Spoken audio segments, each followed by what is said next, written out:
Assalamu alaikum everyone. Information Box Ticket Lifestyle. Unit 1, Making Healthy Choices. This is the continuation of personal care and appearance. Today we will talk about how to treat skin problems. Skin problems are very common. Some stem from the natural processes that occur in your body as you develop into an adult. Others are caused by germs, injury, or environmental conditions.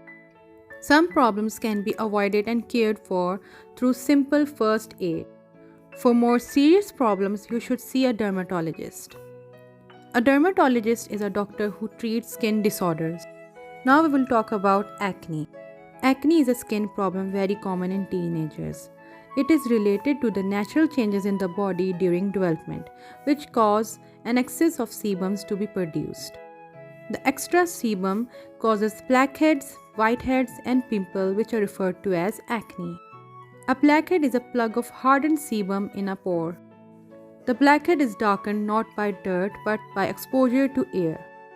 A whitehead is a plugged pore that is not exposed to air because the sebum has collected under the epidermis. Sometimes bacteria grow in the trapped sebum. This causes pimple to form.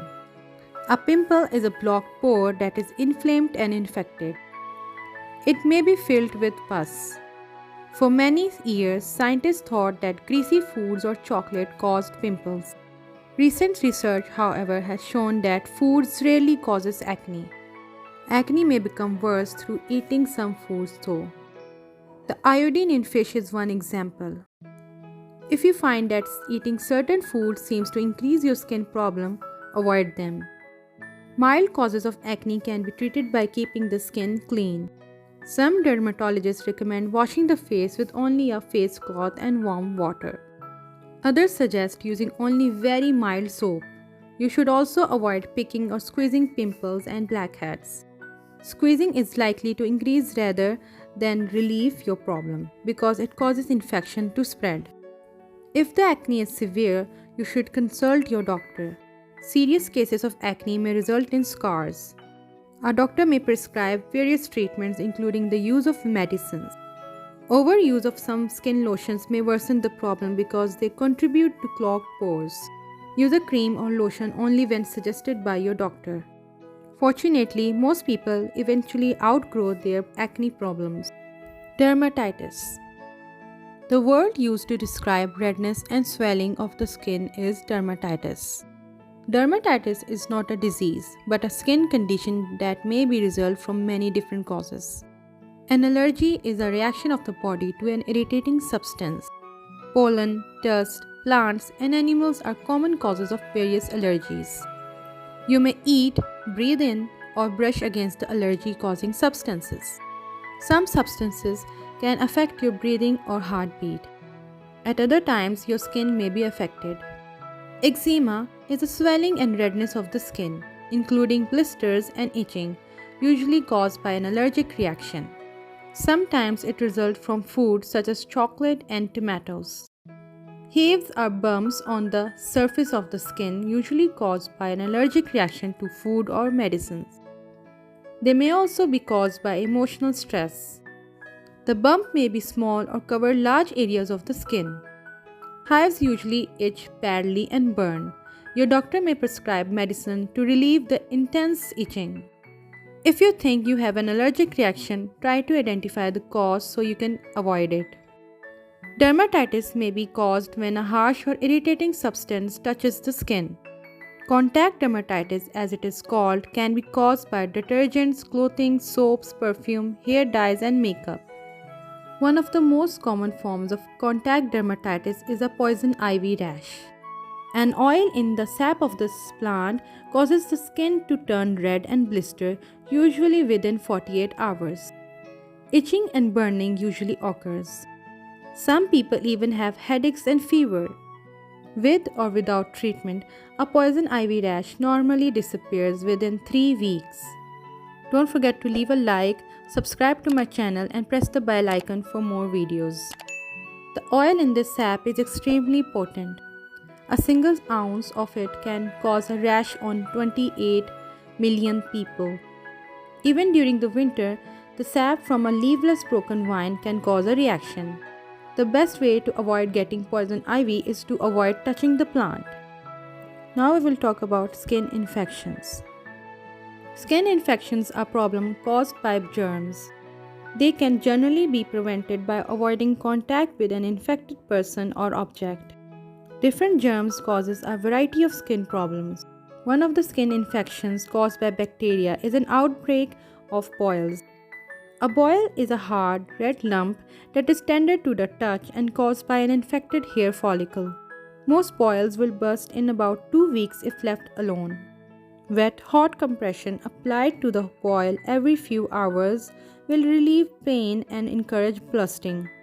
Do not pinch or mash a boil because this will spread the infection. Another common bacterial infection is impetigo. Impetigo is a skin infection caused by bacteria and characterized by small blisters that form yellow crust. The infection spreads easily and enters the body through breaks in the skin, such as insect bites, cuts, and scrapes. The infected area should be washed several times a day, enough to soak off any crust. If it is more than a mild case, a doctor should be seen. Medicines are used to fight the bacteria both internally and at the site of the infection. A wart is a skin growth caused by a virus. Warts are common in teenagers. Usually, wart will disappear without treatment after several months. Warts that occur on the face, sole of the feet, or in the genital area should be examined and treated by a doctor.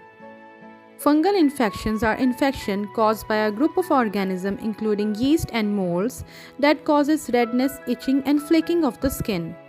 The two most common types of fungal skin infections are ringworm and athlete's foot. Ringworm gets its name from the way it looks.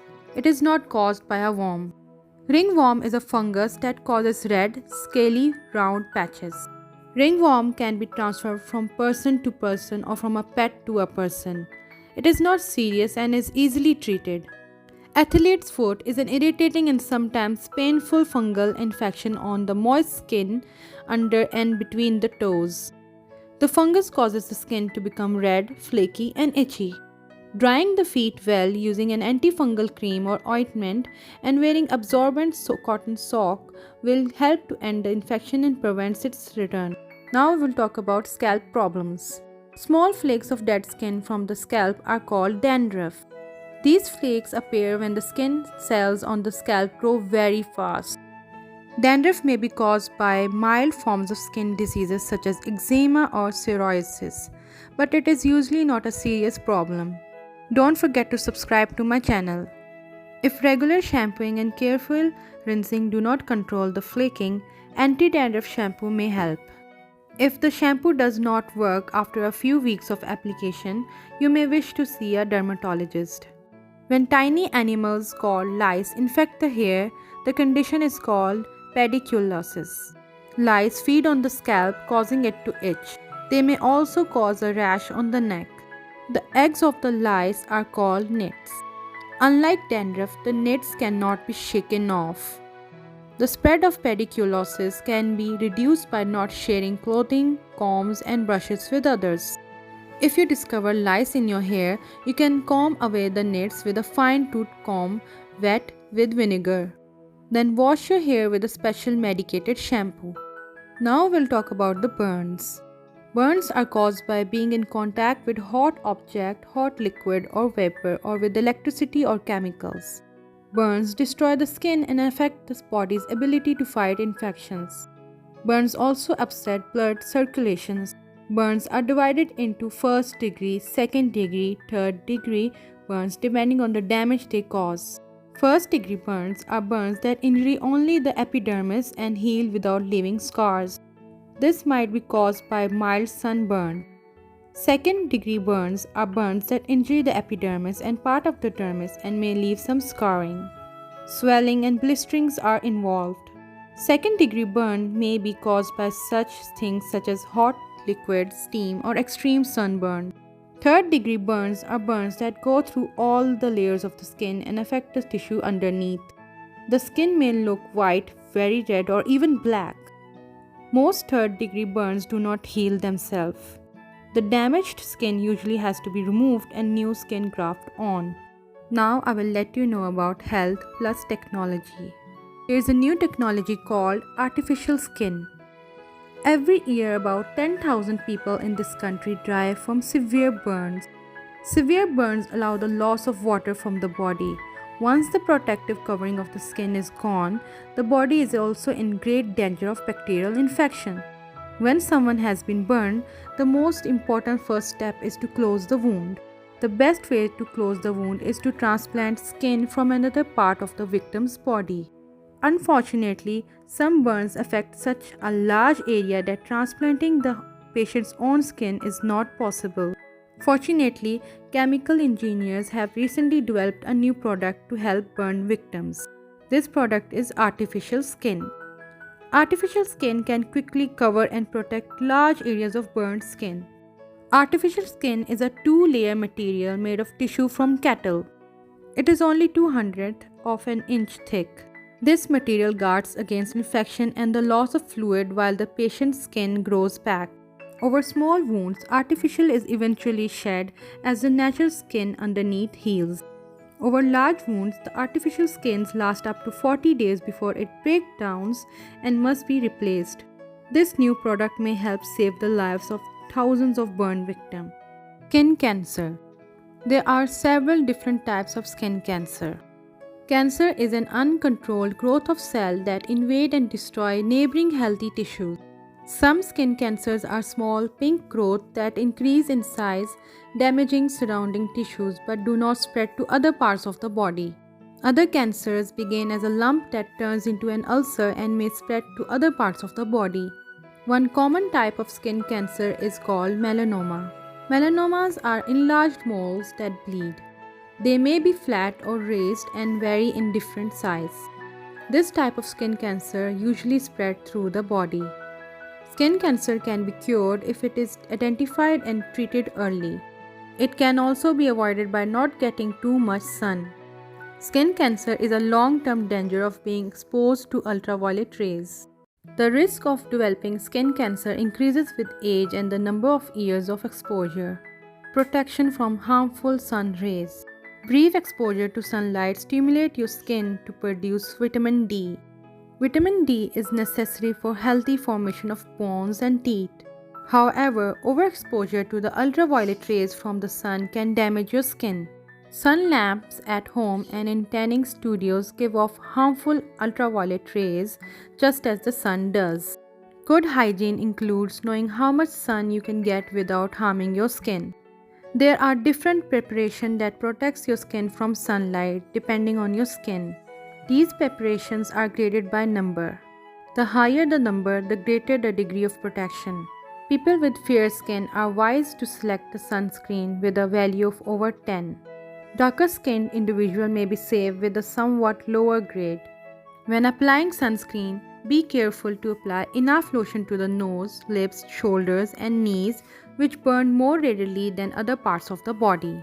Now we will review our lesson. Most teenagers are affected by one or more common skin problems. However, many of the bad effects of these disorders can be lessened. Personal cleanliness, avoidance of personal articles of an infected person, and prompt medical care if a problem lasts too long can help all reduce the skin problems. Thank you for watching this video. Don't forget to subscribe to my channel and press the bell icon button for more videos. Thank you.